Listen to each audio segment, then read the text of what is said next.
College మొదటి రోజు. ఆకాశం నిర్మలంగా ఉంది. కాని భవాని మనసులో మాత్రం అలజడి. పెద్ద గేటు ముందు నిలబడి తన బ్యాగును గట్టిగా పట్టుకుంది. చుట్టూ కొత్త ముఖాలు, కొత్త వాతావరణం. ఈ 4 ఏళ్లు ఎలా గడుస్తాయో అని తనలో తాను అనుకుంటూ అడుగు ముందుకు వేసింది. క్లాస్ రూంలోకి ప్రవేశించిన భవాని ఖాళీగా ఉన్న రెండో బెంచ్ వైపు చూసింది.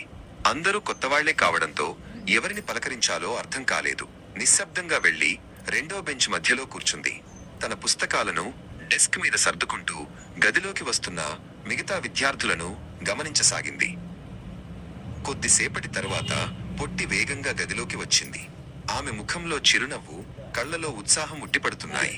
ఖాళీ కోసం వెతుకుతూ భవాని వెనుక ఉన్న 3వ బెంచ్ మధ్యలో కూర్చుంది. తన బ్యాగును పక్కన పెట్టి ఊపిరి పీల్చుకుంటూ చుట్టూ సరదాగా చూడసాగింది. క్లాస్ ప్రారంభం కావడానికి ఇంకా సమయం ఉంది. భవాని వెనక్కి తిరిగి చూసింది. సరిగ్గా అదే సమయంలో పొట్టి కూడా ముందుకు చూసింది.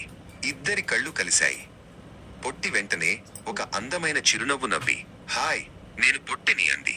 భవాని కూడా సంకోచాన్ని వదిలి, "హాయ్, నేను భవాని" అని బదులిచ్చింది. అప్పుడే ప్రొఫెసర్ సత్యం గదిలోకి ప్రవేశించారు. అందరూ నిశ్శబ్దంగా తమ సీట్లలో కూర్చున్నారు. ఆయన బోర్డు మీద పాఠం రాయడం ప్రారంభించారు. భవాని శ్రద్ధగా వినడానికి ప్రయత్నిస్తోంది. కాని తన బ్యాగులో పెన్ను మర్చిపోయానని అప్పుడే గుర్తించింది. ఆమె కంగారుగా బ్యాగులో వెతకడం మొదలుపెట్టింది. భవాని ఇబ్బందిని గమనించిన పొట్టి మెల్లగా ముందుకు వంగింది. తన దగ్గర ఉన్న అదనపు పెన్నును భవానికి అందిస్తూ, "ఇది తీసుకో, పర్వాలేదు" అని గుసగుసలాడింది. భవాని కృతజ్ఞతతో ఆ పెన్ను తీసుకుని పొట్టివైపు చూసి మెల్లగా నవ్వింది.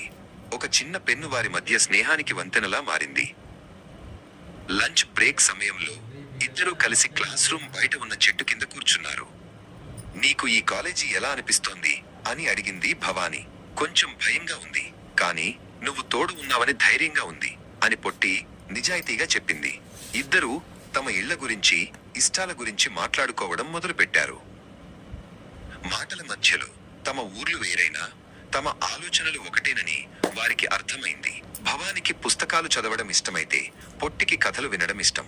కాలేజీ కారిడార్లో నడుచుకుంటూ వెళ్తుంటే అప్పుడే పరిచయమైన వారు అన్నట్టు కాకుండా ఎప్పటినుంచో తెలిసిన స్నేహితుల్లా వారు కనిపిస్తున్నారు. సాయంత్రం కాలేజీ ముగిసింది. గేటు వరకు ఇద్దరూ కలిసి నడిచారు. "రేపు మళ్ళీ కలుద్దాం భవాని" అని పొట్టి తన బస్సు వైపు పరుగెత్తింది. భవాని అక్కడే నిలబడి పొట్టి వెళ్లడం చూస్తూ ఉండిపోయింది. ఉదయం ఉన్న భయం ఇప్పుడు లేదు.